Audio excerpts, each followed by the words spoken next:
and very good afternoon to you all. Welcome to online classes for the subject science in the grade 6. Dear boys, we are discussing today for the lesson 2 plants from the chapter 1 classifying living things. From the pages 32 to 35 we are going to discuss today. So let's see what are the learning objectives of the today's lesson. Here are the learning objectives. What are stem and roots for? Then we are going to see about what are the parts of the stem, particularly soft stem and woody stem, and the functions of stems and roots. So here these are the learning objectives.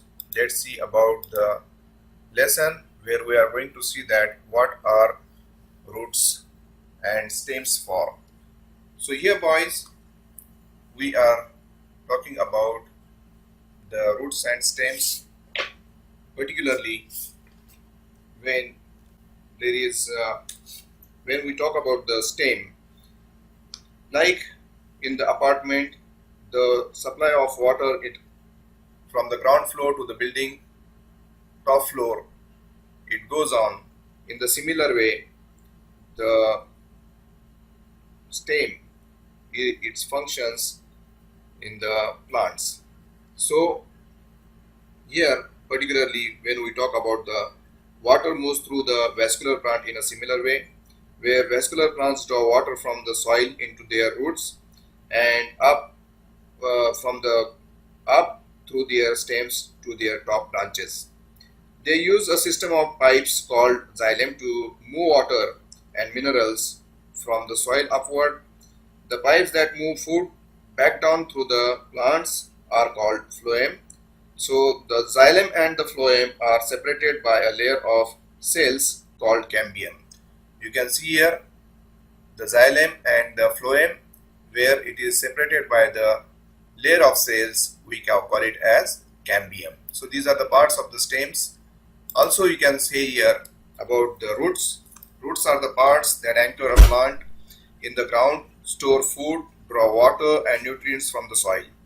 Root hairs are designed for absorption, taking up most of water and dissolved minerals. They increase the surface area of root, allowing the plant to absorb greater quantities.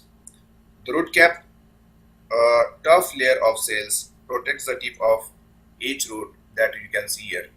Also, there are of two kinds of roots, particularly when we talk about the roots, there are of two kinds, mainly taproot and the fibrous roots. So here the taproots are the system. In the taproot systems have a stout main root with a limited number of side branching roots, and the examples are nut trees, carrots, radishes and the dandelions. So here another type of root is of fibrous roots. In this root system have many branch roots, and the example is most of the grasses. Also marigolds and the beans are the example of this kind of roots. So here boys, the function of how minerals move through a plant, it is being shown with the three different stages. Particularly here, if you talk about there are three forces that move the water upwards in the xylem. So one is about the root pressure, second is about the capillary action, and the third is about the transpirational pull.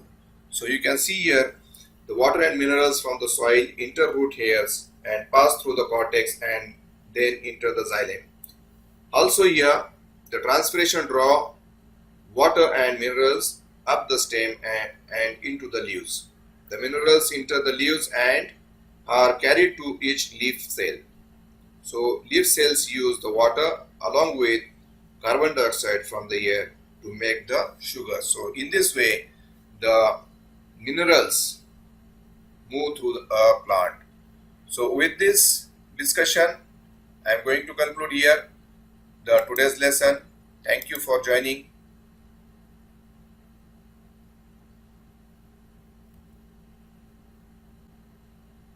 See you in the next video.